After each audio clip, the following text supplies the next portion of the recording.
The woman I was supposed to marry tomorrow texted me. Don't come looking for me. 3 days later, I found her face on a missing persons poster. My name is Ryan. For 5 years, I believed I knew everything about the woman I loved. Her favorite coffee, her biggest fears, the songs she sang in the car, the way she laughed whenever I burned breakfast. I thought there were no secrets left between us. I was wrong. The night before our wedding, everything changed. It was almost 11 at night when my phone buzzed. I smiled, expecting another sweet message from my fiancée, Olivia. Instead, I read only one sentence. I'm sorry, I can't marry you. Please don't try to find me. At first, I laughed. I thought she was joking. I called her. No answer. I texted her. Nothing. 5 minutes later, her phone was switched off. I rushed to her apartment. The lights were on. The front door was unlocked. Inside, the wedding dress was hanging exactly where she'd left it. Her suitcase was still under the bed. Her passport was in the drawer. Her purse was on the kitchen table. She hadn't packed a single thing. It looked like she had simply vanished. Her parents arrived 20 minutes later. They were as shocked as I was. Nobody knew where Olivia had gone. The wedding was cancelled the next morning. Friends kept asking questions. I had no answers. For 3 days, I barely slept. Then, while driving home from the police station, I stopped at a gas station. Near the entrance, a missing persons poster caught my attention. My heart stopped. The woman in the picture was Olivia. But something didn't make sense. The poster said she had disappeared. 6 years ago? I stared at it again. Same face, same smile, same scar above her eyebrow. The only difference? The name wasn't Olivia. It was Emily Carter.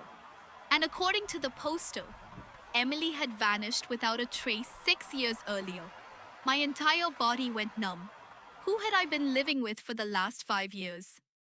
The phone number on the poster belonged to a private investigator. I called immediately. An older man answered. When I told him I knew the woman in the photograph, he became completely silent. Then he asked, "Where are you?" Less than an hour later, he met me at a quiet diner. He placed an old file on the table. Inside were newspaper clippings, police reports, photographs. Everything pointed to one unbelievable truth. Emily Carter had disappeared after witnessing a violent crime involving a powerful criminal organization. Before police could place her in witness protection, she vanished. No one ever found her. The investigator looked directly into my eyes. If the woman you've been living with is Emily, then someone has been hunting her for 6 years. Suddenly, her goodbye message made sense. She hadn't left because she stopped loving me. She left because staying with me had become dangerous. That night, I returned home. Someone had broken into my apartment. Nothing had been stolen. But one thing had changed. A photograph of Olivia and me was lying on the floor. Across it, someone had written in red marker, "Stop looking." My blood ran cold. They knew where I lived. The police increased security around me. But I couldn't stop thinking about Olivia. Or Emily, whoever she really was. 2 days later, a package arrived without a return address. Inside was a small silver key and a handwritten note. Locker 214, Central Station, come alone. I knew it could be a trap, but I also knew it was my only chance. The next morning, I opened locker 214. Inside was a backpack, a passport with Emily's real name, thousands of dollars in cash, a USB drive, and another note. If you're watching this, I'm probably already gone. My hands shook as I plugged the USB into my laptop. Olivia appeared on the screen. She looked exhausted. She smiled sadly. "Ryan, if you're seeing this, it means they found me before I could explain everything." She revealed that 6 years earlier she had witnessed the murder of a government witness. Corrupt officials had leaked her identity. She escaped before they could kill her. Since then, she had lived under a false name, moving from city to city, never staying anywhere too long.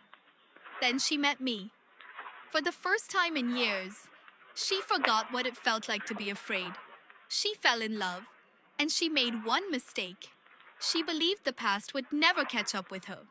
But a month before our wedding, she recognized one of the men following her, the same man she had seen 6 years earlier. She knew she had only two choices: run alone or stay and risk getting me killed. She chose to disappear. Tears filled my eyes as the video ended. At the bottom of the backpack, I found one final envelope. Inside was an address. No name, no explanation, only coordinates. The police surrounded the location the following morning. It was an abandoned warehouse outside the city. Inside, they arrested four men connected to a criminal network that had been operating for years. Hidden in a locked room, they found Olivia, weak, scared, but alive. Months later, we finally sat together on a quiet beach. She apologized for leaving. I held her hand and smiled. "You didn't leave me," I whispered. "You were trying to save me." Sometimes, the people who disappear without warning aren't running away from the people they love. They're running away from the people who want to destroy them. And sometimes, love means saying goodbye, even when it breaks your own heart.